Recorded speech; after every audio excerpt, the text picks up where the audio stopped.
everybody. Hi, guys. Well, from beautiful Salt Lake City, Utah, It's Thank God I'm Atheist. the podcast. I'm Frank. And I'm Dan.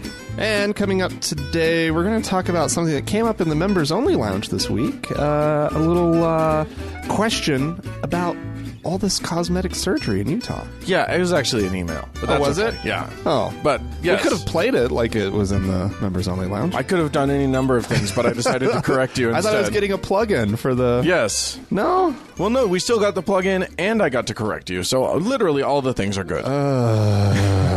This is what I have to deal with, everyone. Oh yeah, I'm quite a pain. It's true.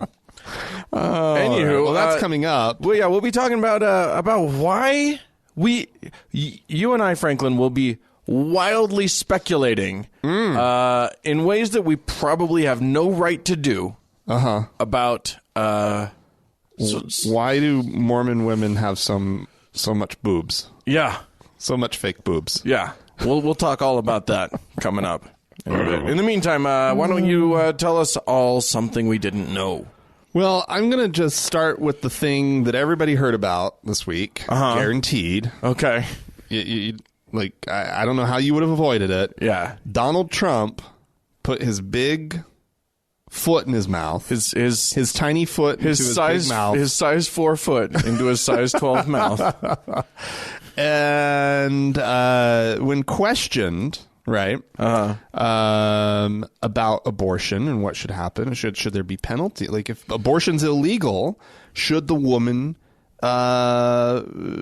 face some jail time, or Right. what should happen to the woman? Right. And he basically is like, yeah, the woman should be punished. Yeah. If it's against the law, she should be punished. Yeah. And here's so this, of course, set off a firestorm. Oh, yes. On the internet, people denouncing this comment on all sides. Oh, yeah. Of the political spectrum. Oh, yeah. The pro-lifers were no more happy about this than the pro-choicers. No, everybody was up in arms.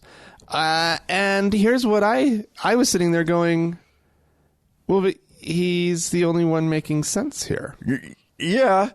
If it's illegal. If someone's breaking the law, it does seem like there should probably be consequences. So I actually ended up finding this video on YouTube. Maybe could we just this is out of the ordinary. We don't normally do this. You're going to play video in the middle of a story? I think there's some little sound bites here that I think we should all listen to. Okay. Oh, maybe I should set this up a little bit too. This is I'm not sure who the person behind the camera is, but they're going around talking to people who they're anti-abortion demonstrators. They're out holding signs, right? Against abortion. Against abortion. They're outside some abortion clinic. That's what it seems like. Okay. And they're holding picket signs, and this guy's asking them about that. It shouldn't be legal. It shouldn't be legal. No, of course not. And if it was illegal, should there be a penalty for the women who get abortions illegally? I don't know. I haven't thought about that one. Well, usually when things are illegal, there's a penalty attached. Sure. I suppose so. What do you think it might be? I really haven't speculated much about it. You've been doing this for 2 years. Sorry. No comment. Do you think abortion should be legal or illegal? Illegal. I'm sorry, I couldn't hear killing. that. It should be illegal, did you say? Yes, because it's killing a human person. And what should happen to women if they have illegal abortions? Just pray for them. I don't think they have to spend time in jail or anything. Should there be? We should just pray for them that they repent and don't have any more. If it's illegal, you think there should be no punishment under the law? No, I don't think they should be punished because the life has been taken, the crime has been done. That's true of Just so murder they don't too, do isn't it? again. Isn't there a punishment for murder? Yes, there is punishment for murder.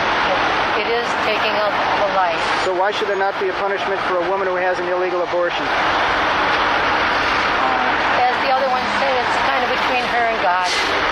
will get her punishment in the end. Then why should it be illegal? Because it's the taking of a life.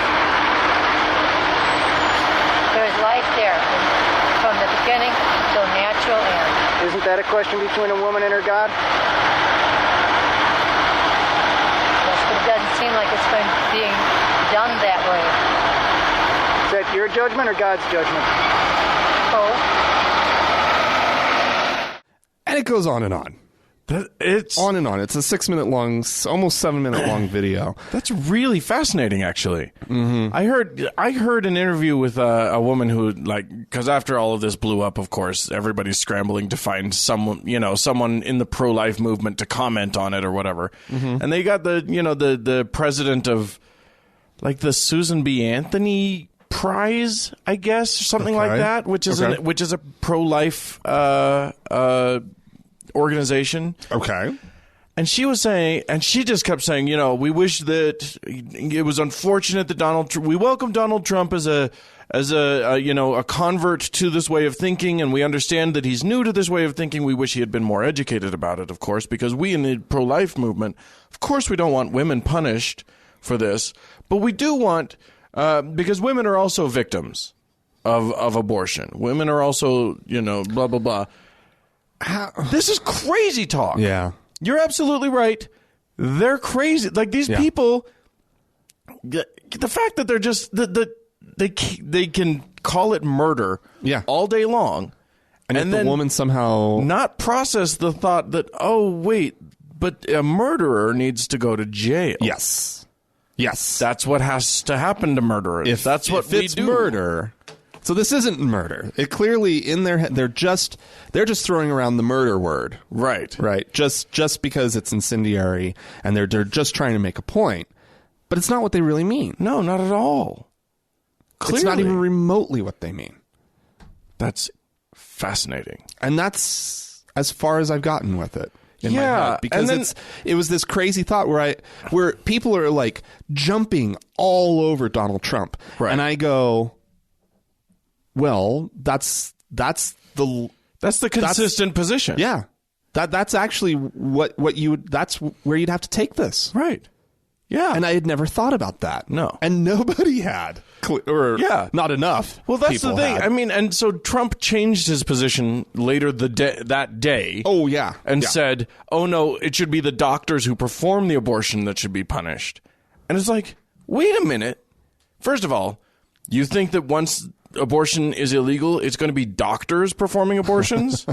No. It's going to be back alley, like, crazy people. Very good point. Yes. But also, like, you can't call it murder and then say no punishment. Like, these people have not thought any of this through. All they know is Jesus, Jesus, Jesus, Jesus, Jesus. They don't even know that Jesus didn't say anything about abortion. Jesus, there's nothing in the Bible about abortion. He liked abortion. Oh yeah, he was a huge fan. He was knocking up chicks left and right. That dude. And handing out the "Are you 46?" Yeah, exactly. Did I get that right? He did. Well, are you 47? Are you 49? I'm 40. Oh, you weren't asking me my age. Okay. Are you sure? Anyway, yeah. I mean, Jesus probably didn't need the morning after pill because he could just give a little blessing to her womb and kill everything on it. Are you 486? There you go. That's what it is. Yeah. There we go. I do like the idea of Jesus knocking some chick up. I mean, he doesn't need to he can't do the pull-out method because of Onan. That's already been proscribed. You can't do that. Mm-hmm. But we know that Jesus can just, whisper to a fig tree and kill it. Yeah. So I'm guessing he can do the same to a fetus. So it was more of sort of a snap and a point and a wink. Right. There goes the fetus. Yeah, exactly. Expecto abortum. And then magically... Is that Harry Potter doing an abortion? Yes. Oh, boy. That's not good. I'm going to take us to Shreveport, Louisiana. You remember Shreveport. You and I were there briefly. We had dinner in Shreveport. We met a very nice listener there, and then there was not much else to do. It's a very... No, we said goodbye to her, and it was like... It's a boring town. Okay. Moving on now. Welcome to Shreveport. We had a nice meal. Didn't we have, catfish. I'm sure we did. It was the South. In Do they Shreveport? serve anything other than catfish and barbecue? Those are your choices. Oh, I think it was barbecue. No, it was like a soul food type place. Was it? I feel like. Okay. We tried to go to one place. They were closed. And then we went. Anyway, this is not important. What is important is it was Easter and he is risen. He did? He did. In Shreveport? Well, the he is Or not nearby? Jesus. I'm not talking about Jesus. I'm talking about Bishop Ricky Moore. Came back from the dead? He came back from sleeping, I guess. Here's what he did. He took a nap in church? He did a stunt in Shreveport. Oh, boy. So he had a makeshift tomb built. This is one of those sort of 10 by 10 pop-up tent, not like An easy up? yeah, that Or sort of whatever thing. they're called? Yeah, Okay. with curtains hanging down on all sides. Oh, yeah. And then I think they made a makeshift like big round stone like you see depicted in front of Jesus's tomb. Yeah. So I'm guessing it was made out of cardboard or something. Paper mache. Something along those lines. So here's what he announced. I am going to spend like 36 hours, so like the end of Friday Yeah. till Easter morning Oh, boy. Yeah. in a coffin. Oh, no. And I'm never going to get out of it in this fake tomb. And then I'm going to rise on Easter Sunday and give the sermon. Is his name Joe Bluth? Yes. His name is Joe Bluth. It's very funny. He appears to have abandoned the coffin idea in favor of a cot with a space heater. Yeah, it's a little more comfy, probably. Okay. But Did he lie? Did he actually end up lying down in a coffin and found out that it just looks padded? Yeah, I don't know what happened. It only looks They had the comfortable. coffin. As a matter of fact, the church made a few videos like displaying the coffin, and like they were like, "You can come down and see. He's still going to be in there. 3 a.m. Come and see. He'll still be in there." So what? Okay. To what end? Why? I mean, it's a stunt, clearly. To teach his parishioners. So his line is that it teaches his parishioners about something about Jesus. We're trying to remind people, he said, that it's not about an Easter bunny or an Easter basket.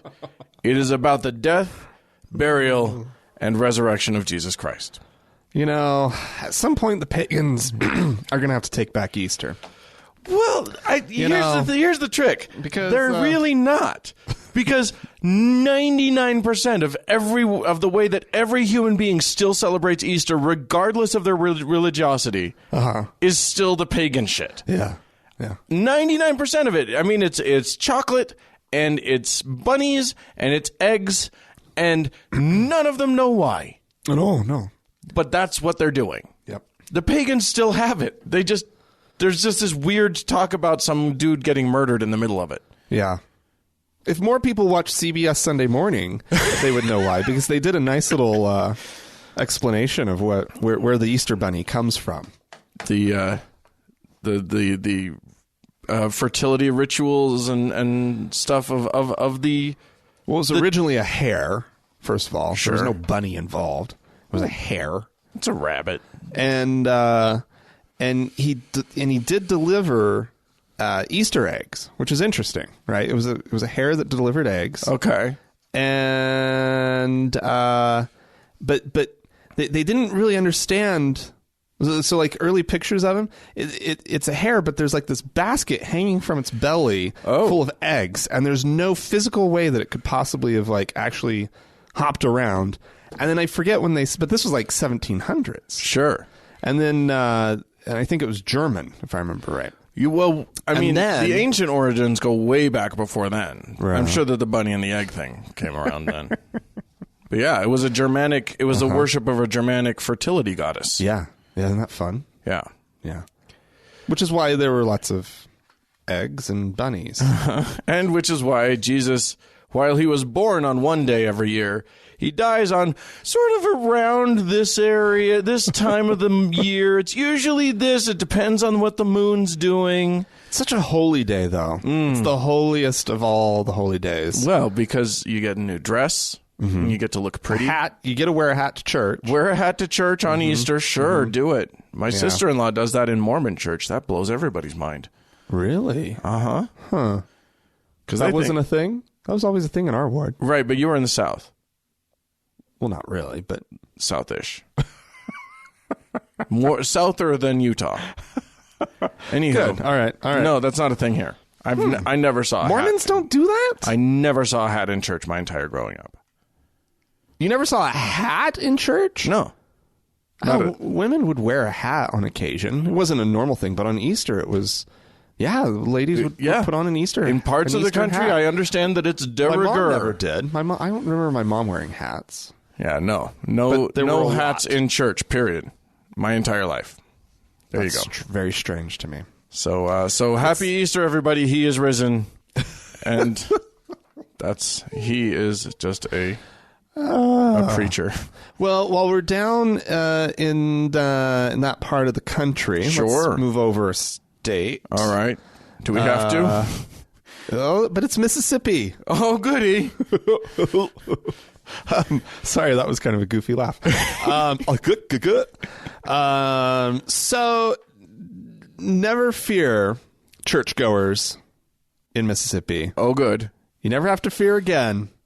You can now take your concealed weapon into any church that you desire. Thank God. It was something that had been exempted in the past in Mississippi's concealed carry law.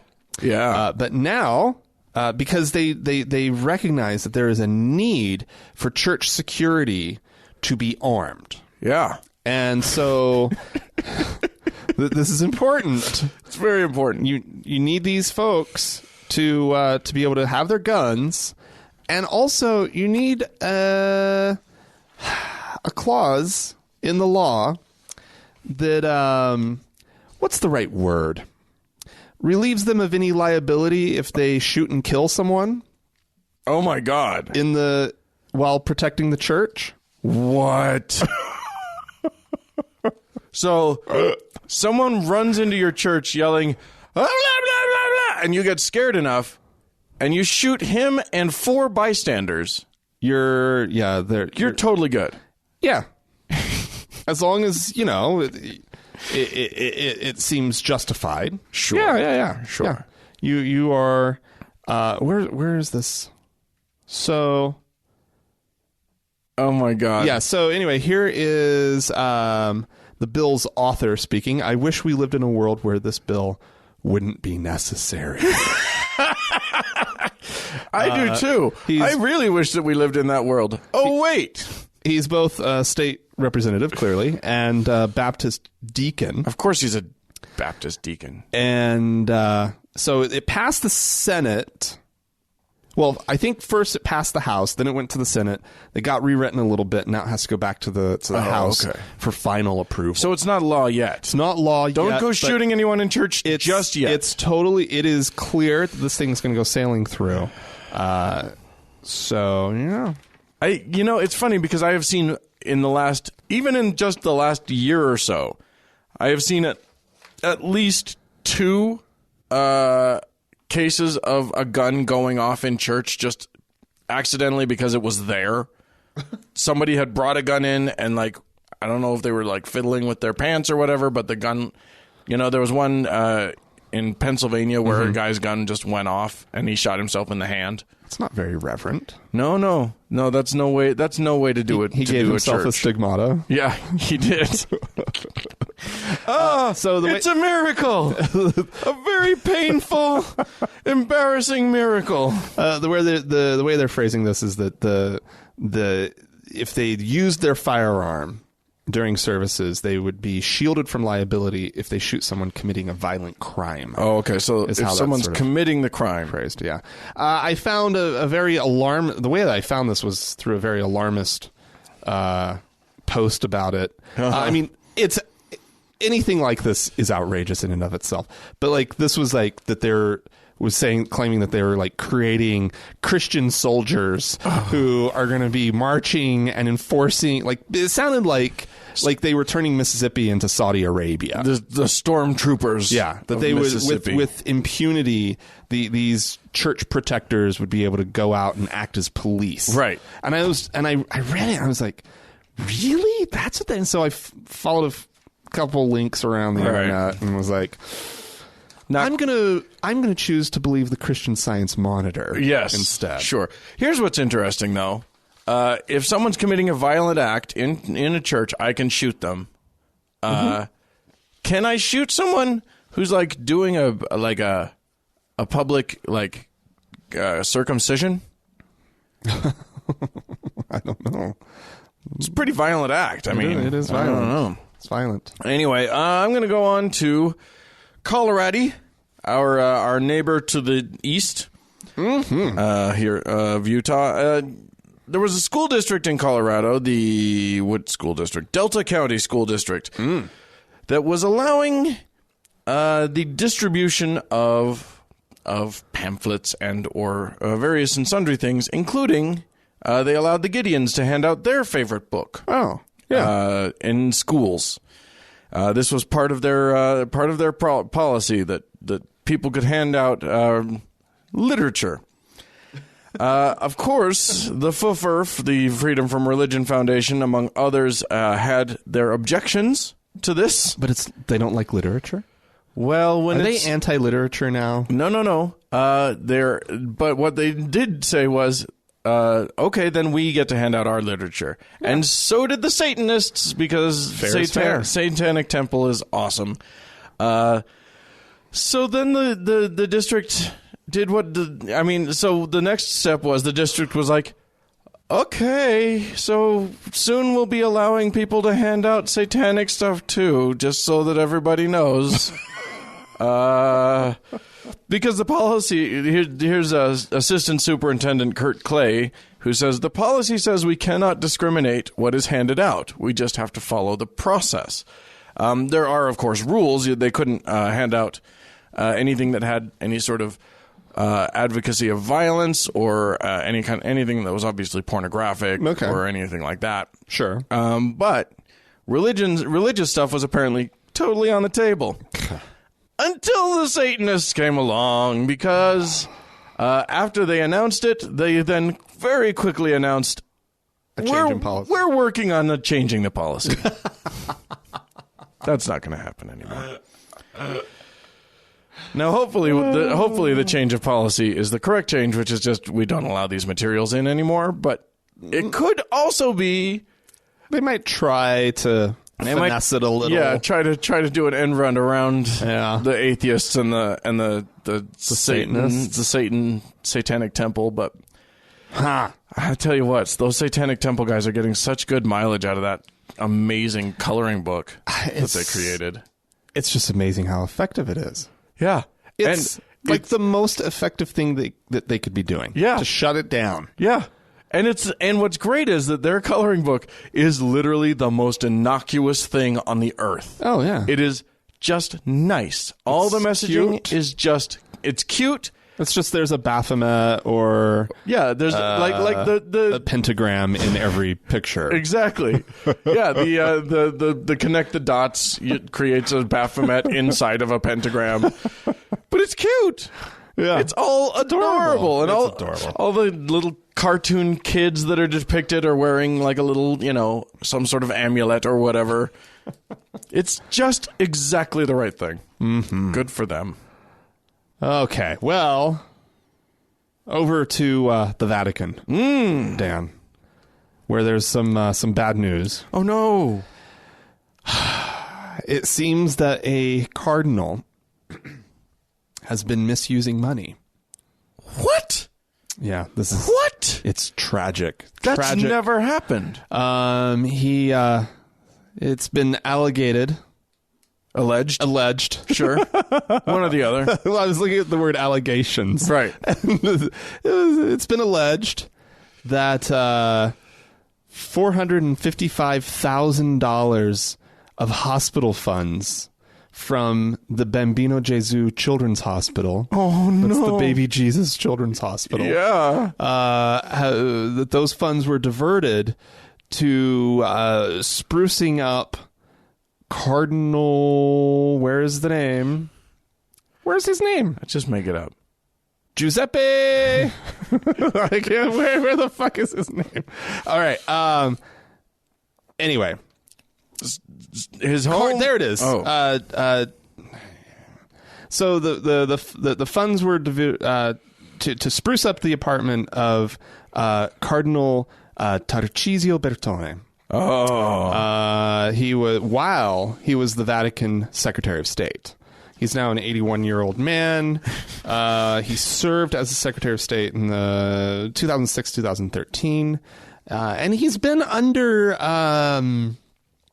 the Pope's... Well, what would you say? How would you say it?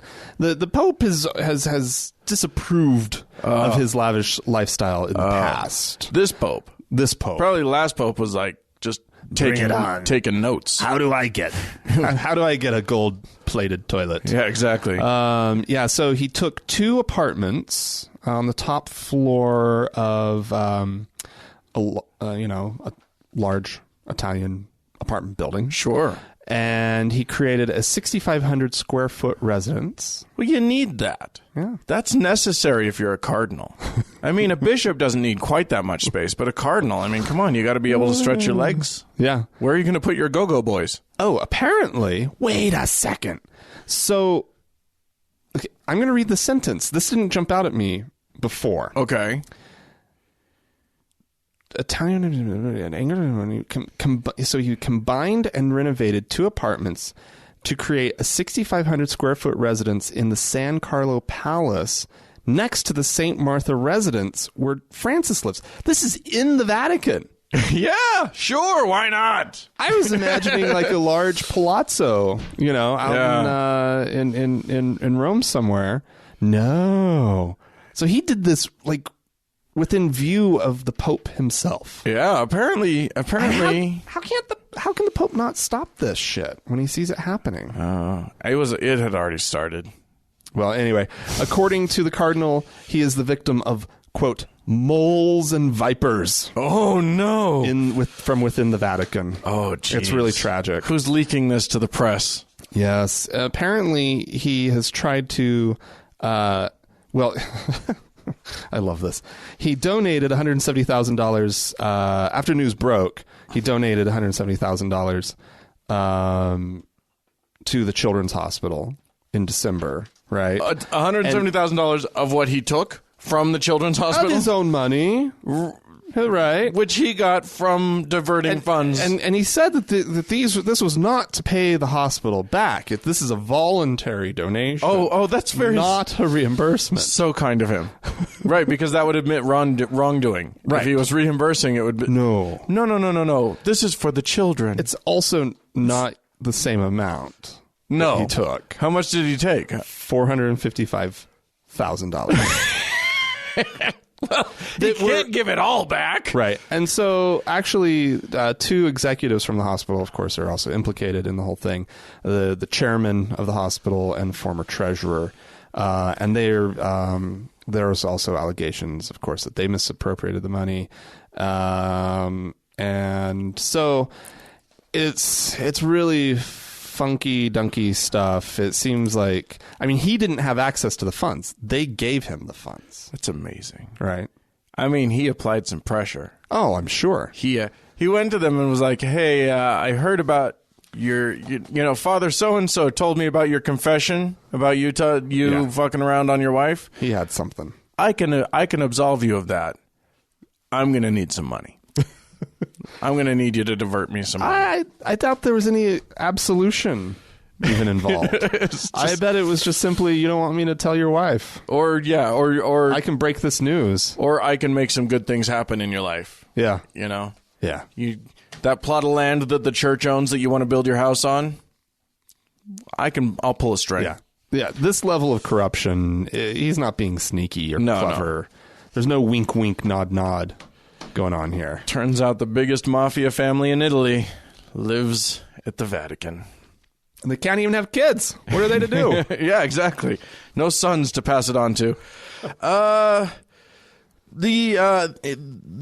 state of Alabama is actually, as much as we may not want it to be, a state in these United States. It's actually a state, and therefore has has a governor. Which is the head executive position of a state. Their governor is one Mr. Robert Bentley. Oh, okay. Who is in some hot water. We're talking about a What do you do? Republican with a capital R, of course, because it's Alabama. Okay. He was recorded saying some very explicit things to one of his aides in a phone conversation. What kind of things? Things where it sounds very much like he's admitting that he and she have a sexual relationship, though later he claimed Not Governor Bentley. it was not. It's not a physical relationship. We just talk dirty, was what he was saying. I believe him. Except that I listened to the conversation, and what he's saying is like, remember that thing that we did? We're gonna have to lock the doors if we do that again. And yes, I really like it when I walk up behind you, and it's sad because his dirty talk is so lame. Aww. It's the worst, but it's just like because it's Republican dirty talk, right? Yeah, he doesn't know how to be sexy with it, so he's like. I really liked it when I walked up behind you and I put my hands on your breasts and I put my head on your head, and boy, that I enjoyed that. Anyway, so the aide has quit, unfortunately, sadly for her. Yeah, she shouldn't have to lose her job over something like this. She's a married woman. Now, frankly, here's the thing. He's a married man, of course. Oh no! I don't care. Governor Bentley. I don't care what he does sexually. I care that he's a hypocrite. I care that he talks about all of this stuff. But somebody cares a lot about this, and that is the church from which he was recently booted. No, he will no longer be attending. What was it? The hypocrisy that bothered them too? No, it's just the sexy talk. Just the sexy talk. Yes, apparently the church isn't talking about church discipline. They say while church discipline is a church family matter, both Governor Robert Bentley and Mrs. Rebecca Mason, who's the aide, are no longer members of First Baptist Church. So they also went to the same church? Apparently. Where do you think the crush started? Oh my God. You know those church crushes, man. There's nothing quite like it. She was singing in the choir. You see someone in her pew just looking all put together. So holy. Oh, you want to wreck that holiness. You want to walk up behind her and put your hands on her breasts. Put your hands on her breasts, and I very much enjoyed that. God. Just learn to be dirty. If you're going to be dirty, have some fun with it. It's Alabama, though, Dan. Oh, they do dirty. Maybe not the governor class of Alabama. I bet it's all pretty stilted. Yeah. Pretty at that level, right? I'm going to guess that level of the Republican Party. Yeah. It's probably all pretty awkward. Although one does wonder how good at dirty talk the pastor of that First Baptist Church of Tuscaloosa is, because I get the sense that those guys are kinky. He's probably gotten good at it. He's heard lots of examples. He's a professional orator, for crying out loud. Yeah. He's going to be good. He should be. Yeah. Somebody needs to infiltrate the churches and get them to talk dirty to you. I want to hear. Record that shit. I really like walking up behind you while you're playing the organ and putting my hands on your breasts. You are very attractive to me. Yeah, that's right. And I like the parts of your body that bulge out.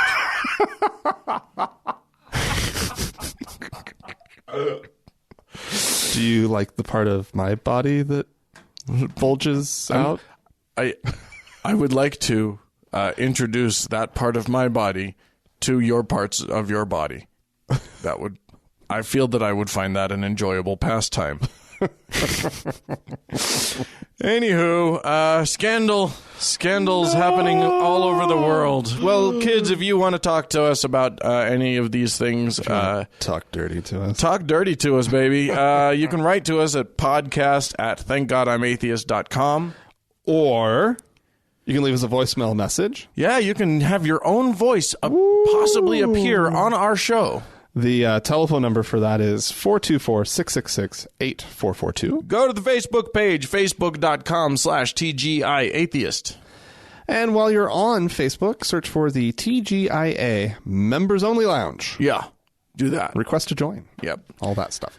All right, we're going to take a quick break. This is Glenn Beck, folks. I know this is what, week 3? It's Beckapalooza. It's up in here. Beck break. Yeah. We're going to take a Beck break. And this is I wish you could see the video, folks. He's sitting in his Oval Office set. Mm-hmm. He's dressed as the president. He's got a set that looks like the Oval Office. Uh-huh. Is it? It's not green screen? No, I think he built a set. It's the Oval Office. It's like adjacent amazing. to the main big studio. That's so great. At the Blaze, Yeah, right? of course he built an Oval Office Yeah. set. Of course he did. Yeah. And so he goes over there and he puts on some thick-rimmed glasses and white shirt and tie. Yeah, yeah. Looks presidential. He took off his sweater for this. And he's talking about Ted Cruz here. Oh boy. His buddy. But then he says, but God has not revealed Ted Cruz as the divinely anointed alternative either. To you, Dr. Kidd. To you, God hasn't revealed Cruz as divinely anointed. I understand that, and I respect your opinion on it. But here's mine. I have seen this man's life. I have watched this man. I have prayed about this man. I have prayed about it by myself, out loud, in quiet, with my family, with my staff, and I happen to believe that Ted Cruz actually was anointed for this time. Would there not be someone that was in the pool that might have the right qualifications for God? Is he that disinterested in all of us? Or is it perhaps possible that just like in the Bible, people were raised from birth for a specific time? Are we that inconsequential, Dr. Kidd? Are we really not important enough for him to raise someone up at this critical juncture? Yeah. I'm back. He makes a very, very good point. I don't know what it is, but he makes it. Well, Ted Cruz, he's divinely appointed. Yeah. He's been, quote, raised from birth. Yeah. Specifically so that he can be president over all That's of what us. God wants. So if we don't get Ted Cruz elected president, we are disappointing God. Who's this Dr. Kidd? Do we know? I don't know. But you say that Glenn Beck, is it you or was it Mark, saying what a bad prophet Glenn Beck is? He's like the worst. Right. The thing about this guy, what's amazing about this guy is how utterly willing he is to just put himself out there in that way of I predict, I know it's been revealed to me that this is going to happen and that is going to happen. And if we don't X, then I promise you, God has told me Y. And he's always wrong every time. And nobody calls him on it because then he just moves on. Uh-huh. And none of his viewers, they're always like, yeah, right. That's exactly right. They can't remember the last thing he said. No. He said he makes like some seriously. He makes 12 prophecies a day. Loss. Yeah. It's like, of course they're not gonna do it. But if any of you guys are like wildly OCD and also don't have a lot of time, start taking down his predictions and then cross-sectioning or cross-referencing them with the actual results and start a website. It would be funny. It doesn't. Yeah. Doesn't send happen. it in to us. Doesn't work. No. Doesn't work, Dan. Oh well.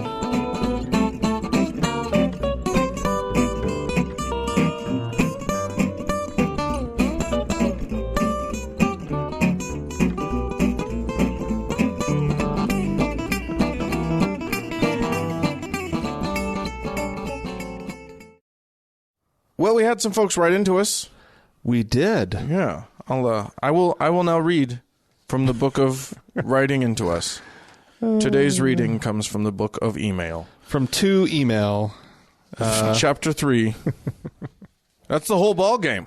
Yeah. 2 email. 2. Yeah, okay, funny. I was making a different joke, Dan. Well, good. I was making a different joke. Bill wrote into us. He's from Oregon. He said, I enjoyed the discussion on potential atheist exclamations. I spent the first 50 years of my life being as Mormon as one could be. Now that I'm completely free of Mormonism, you're never completely free of Mormonism. But congratulations. Congratulations, anyway. I find that the most satisfying thing to say when I am in flagrante with my wife is, "Oh, God." WTF? Where did that come from? Previously, I would never have said that under any circumstances. Maybe it's so pervasive as a cultural thing it was easy to adopt. Who knows? Just one of my many mysterious things I am discovering about my post-Mormon self. Wow. Keep up the good work. Huh. I'm in the same boat. Yeah. I would never... Mormons, like, that is a line you do not cross. Oh, gosh. Oh, gosh. Right. They don't like swearing at all. Right. But if you're going to swear, you're not going to say Jesus Christ. You're not going to say, oh, my God. Like, Well, what do Mormons yell out during sex? I actually don't know. you think Mormons yell out during sex? Well, they have to say something. I think if they get that excited, they know they've done something wrong. Oh, come on. They're orgasming. It's prison sex. They have prison sex. You have to be quiet. You have to be reverent. They have to say something. I think they call it, they yell to each other. Oh, my. Oh, my. Oh, my. Oh, Sister Johnson. Yeah, Sister Johnson. Get it. Get it, Sister Johnson. Come on. She's like, yeah, brother. Yeah, Brother Johnson. No, that's weird. Yeah, of course that's weird. No, I don't know what they yell. I'm not in their bedrooms. But they're... My parents didn't have sex. They had sex twice, and then they were done.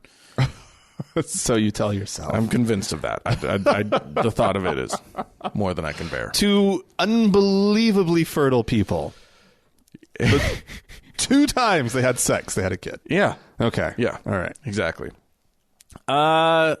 May wrote into us, "Hey, Frank and Dan, following on from the stuff you discussed last week about artists who have shifty views and supporting them. Not shifty, shitty. But if the screen's this far away from me, it's shifty. Your shifty vision. Yeah, my shifty vision is not reading it kicks very in. well. About artists who have shitty views and supporting them. When it comes to something like a book or a film, for example, Ender's Game, I feel that the best way to avoid supporting the author/director is to pirate the film. Oh my! It might be bad to advocate sort of stealing, but it seems better than supporting someone who would hate me and what I stand for. Anyway, I love the show. You guys make my days a lot better. May. Yeah, it's not sort of stealing. It's exactly stealing. It's stealing. That's what you're advocating.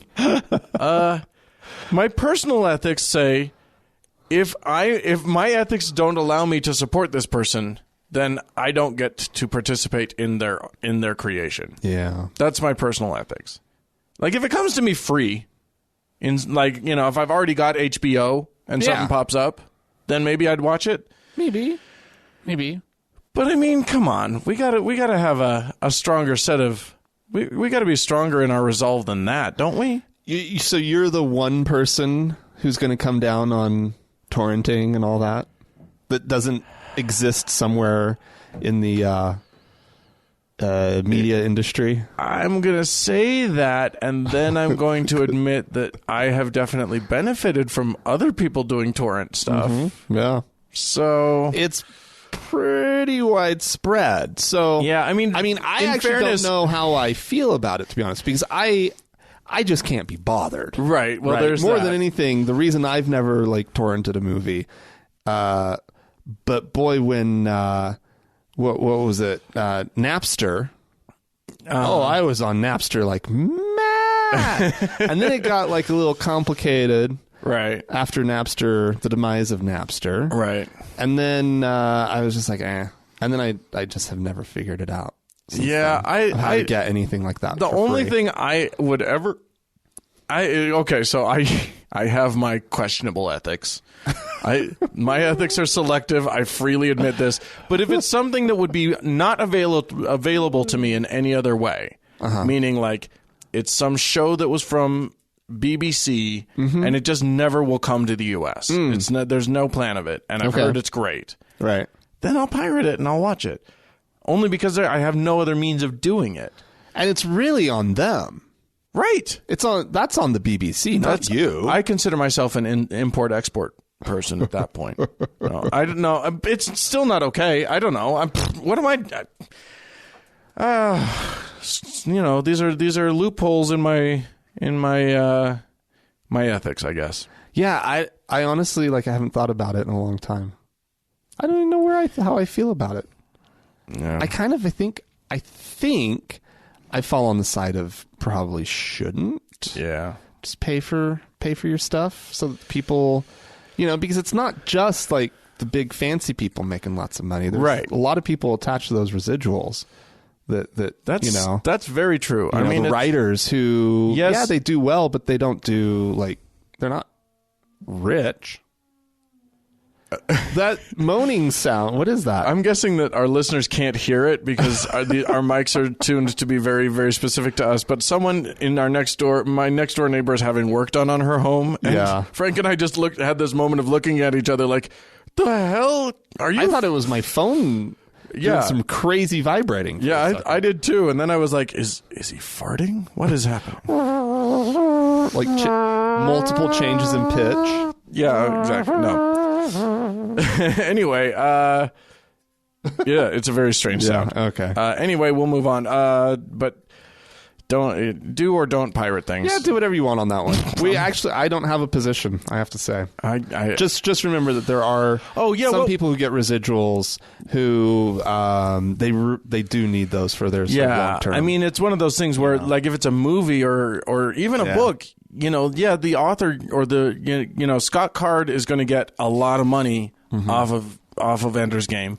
However, the third grip who worked on the set, he's no dick. They're not getting residuals. Well, I'm just saying, like all of the structure of people that are supported by this, by the industry, Yeah. They need a lot of jobs on the line. Yeah. But but still, if you feel the need to steal, I guess you can. Sure. I don't know. Yeah, what? Just don't think it's a victimless crime. Right, exactly. I've read the little warning at on the beginning of Blu-rays. Right. I know that it's not a victimless crime. Dale wrote into us from Vancouver, Canada. He said, your conversation regarding having the law about it being illegal for someone to enter a bathroom that doesn't match their birth certificate's gender is strange to me. In most, if not all, parts of Canada, it is possible for one to have one's gender changed on their birth certificate. Mm-hmm. I don't know how often it happens, but also in British Columbia, there's currently a challenge to have gender removed from birth certificates. Oh. So visitors from where I live might not even legally be able to use the bathrooms. They're excluded. Yeah. Does your gender match what's on your birth certificate? I don't have one. I was not given a gender at birth. I am gender free. Oh. You may not use our bathroom. We don't trust you. We don't know what you are, and therefore you are going to rape all of us. Yes. Yeah. Interesting. I know it is possible to have your gender changed on your birth certificate. In the U.S.? Uh-huh. Oh. In some states. I don't know about North Carolina. Yeah, and I doubt that. But it's not. But that should not be. That's a process that someone should not have to go through. Right. Just to use the appropriate bathroom. Just to fucking go to the bathroom. It's so dumb. Did you see the video of the trans man who, trans men. He looks like a dude. Yeah. He is a dude, and he looks like a serious dude. Yeah, they've got... And the whole video is, seriously, you want me in the restroom with your teenage girl? Right, with your wife? You want your wife? This guy to walk into a restroom? This is what you're looking for? Because that's what you just did. That's what you did. Now I have to go there. Yeah. Yeah, I saw one trans man online who had cards that he's going to go into the women's restroom now, and he's going to hand out, and if anyone gives him a look, he's just going to hand her a card and just say, I don't want to be here. You don't want me to be here. Your government forces me to be here. Yeah. Go vote against them, or go, go online and... They did not think this one through. No, not at all. Because now they actually do have men going into the women's restroom. Right. In many cases, very manly men. Like, yes. Big muscles. Yes. Tough guys. Yes. Who are like... These guys way outdo manliness. For between you and me, like... Right. Yeah.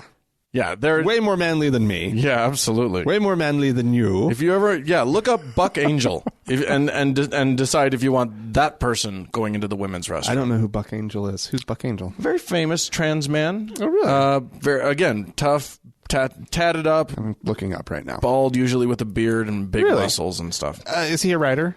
Does he write books? I don't know. I know he's done porn, and he's super interesting because he's still, he's got a vagina. Oh. But he's what? He's very interesting.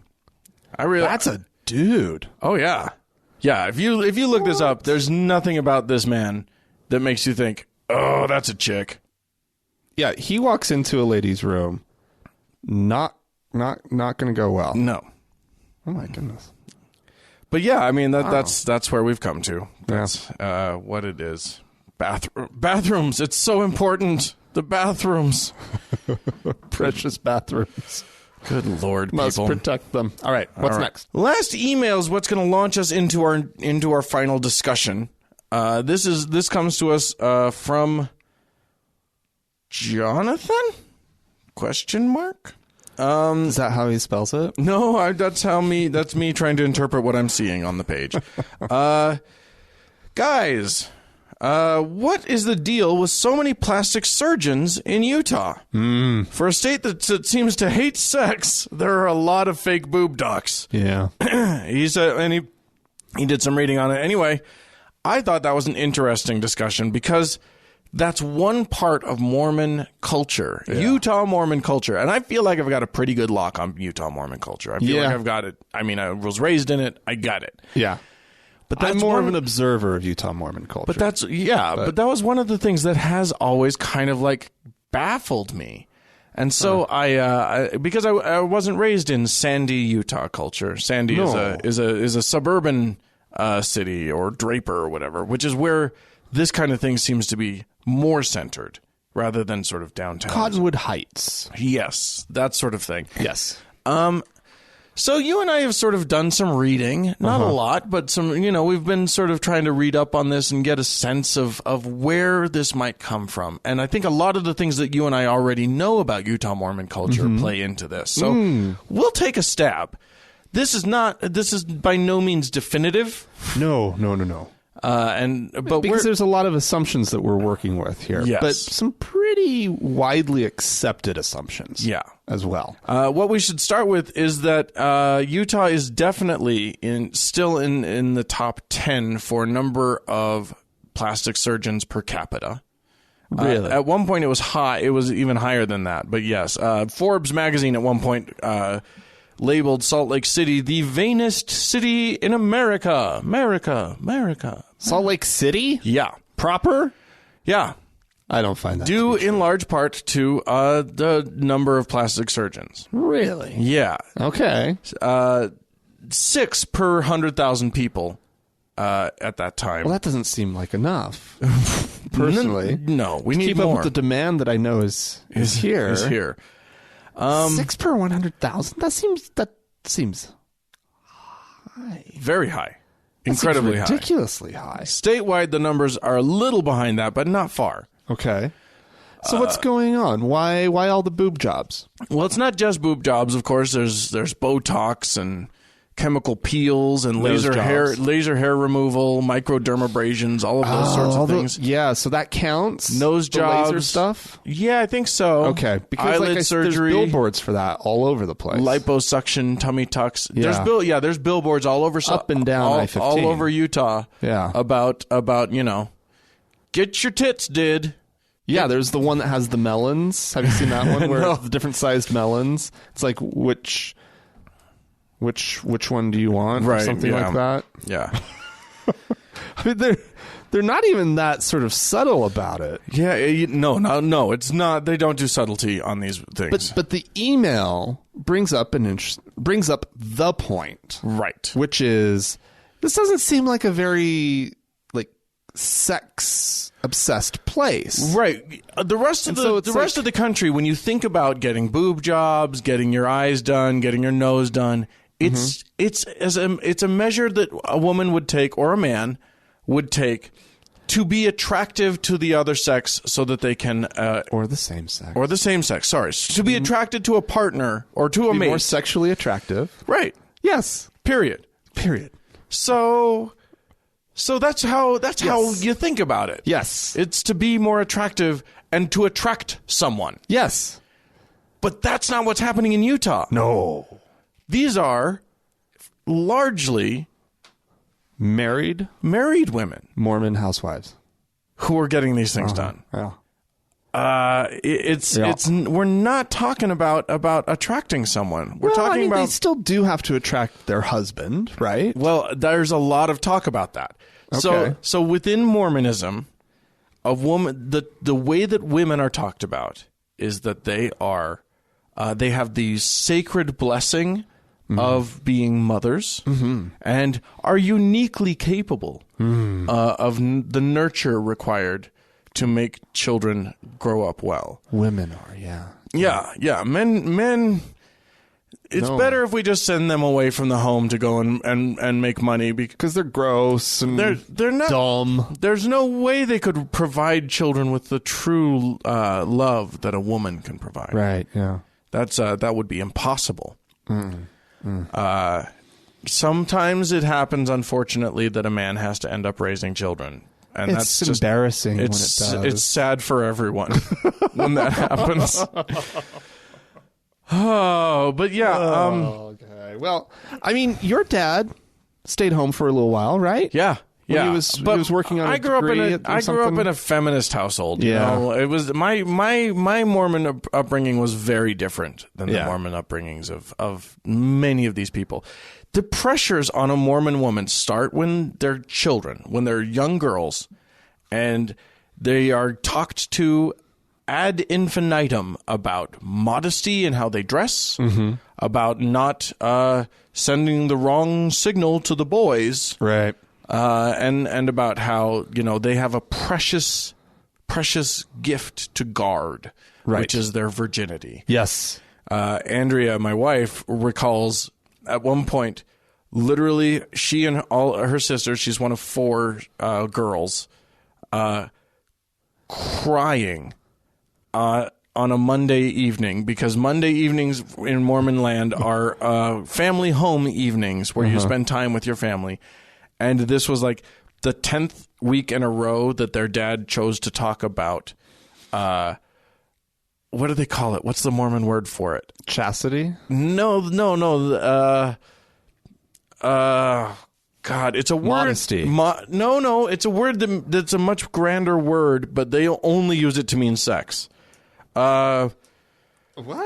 I don't remember. I'm not coming up with a word. Come up with the context. It's like, How? you must protect your. It's not virtue. Not.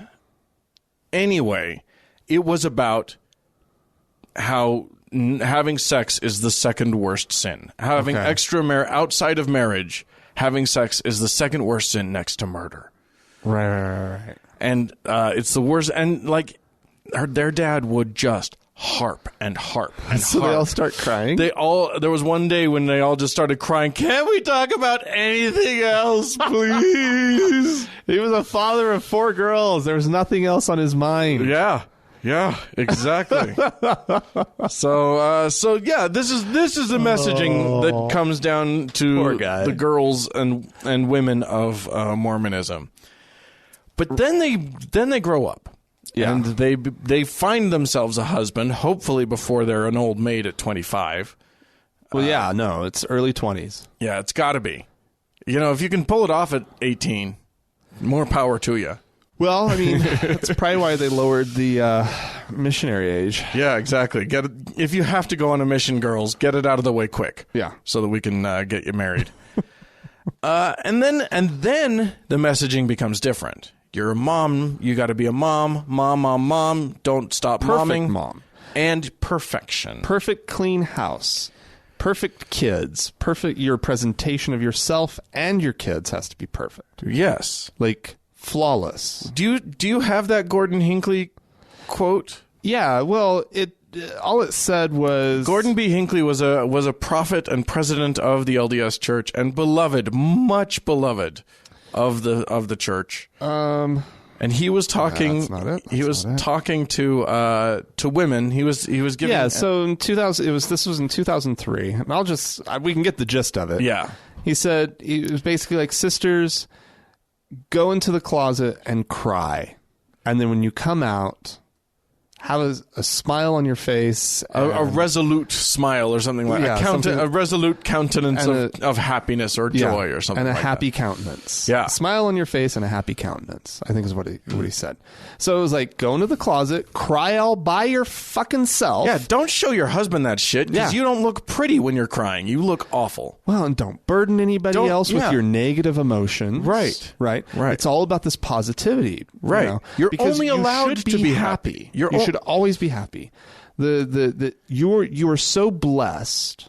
Right? It's a personal moral failing if you're not happy. Yeah. It shows that you are not you're not tied into your God. You're not you're not being a good Mormon if you're unhappy. Mormons, not only do they have a prosperity doctrine, but they also have, and it plays out a little differently than it does in evangelical settings, but they also have a happiness doctrine. Yeah. If you are blessed, if you are doing what you're supposed to be doing, not only will you have a lot of money, but you're going to be happy. Yeah.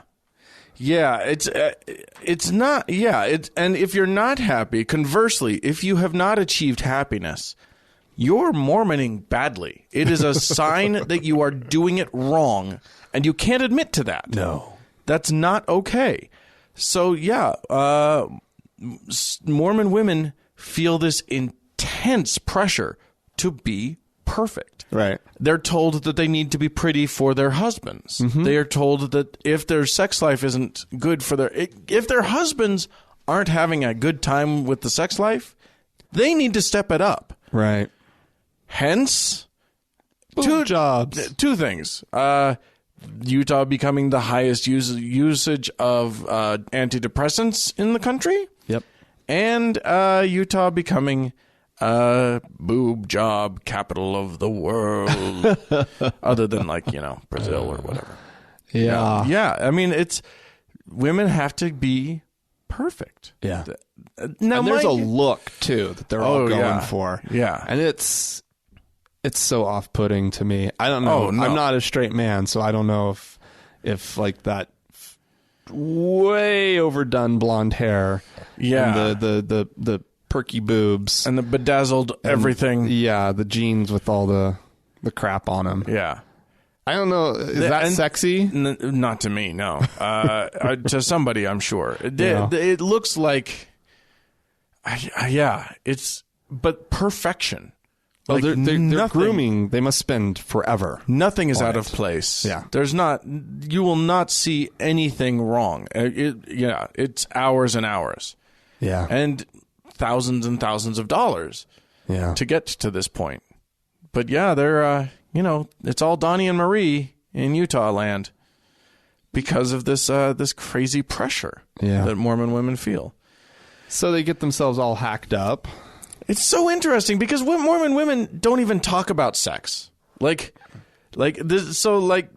do all this stuff to be beautiful for and it's not just for their husbands. Let's face it. It's because other Mormon women are fucking catty as shit.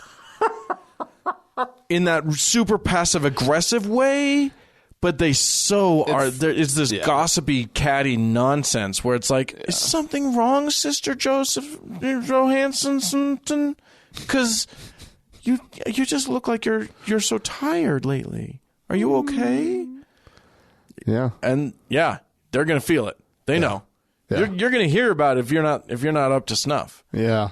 Not in a aggressive way, just that in a lovely passive aggressive way. All smiles. All concern and smiles. Yeah. And then and yes, the stoicism that's required of them to not feel sad feelings, to not ever get mad at anybody, to not ever contend with anyone, because contention is of the devil. So no arguing, no getting mad, no feeling sorrow unless you're, by yourself in a closet. Hide the feelings. Be like a pioneer woman, strong and sturdy. Mm-hmm. Sturdy. Resolute in your conviction to be happy. And that's you put all of that together, and then someone comes along and says, I can make you slightly prettier than Sister Smith over there. Do it. Done. How much does it cost? I don't care. Let's just do this thing. Here's the credit card. Yep. There you go. So that's our guess. If you, ladies and gentlemen, have something to add to this, or if you just think we're full of shit. Yeah. If you've ever been through it. Oh, that'd be amazing. Yeah, right into us. Podcast at thankgodimatheist.com. Or you can leave us a voicemail message. The telephone number is 424-666-8442. Yeah, go to the Facebook page, facebook.com/TGIAtheist. And while you're on Facebook, search for the TGIA Members Only Lounge. It is a closed group. So you have to request to join. Yeah. Hey, thanks to Mackenzie for doing all her amazing work on the social media. And thanks to the Red Rock Hot Club for the continued use of their music. And thank you, dear listener, our friend on the other end of the headphones, for tuning in to us. Bye.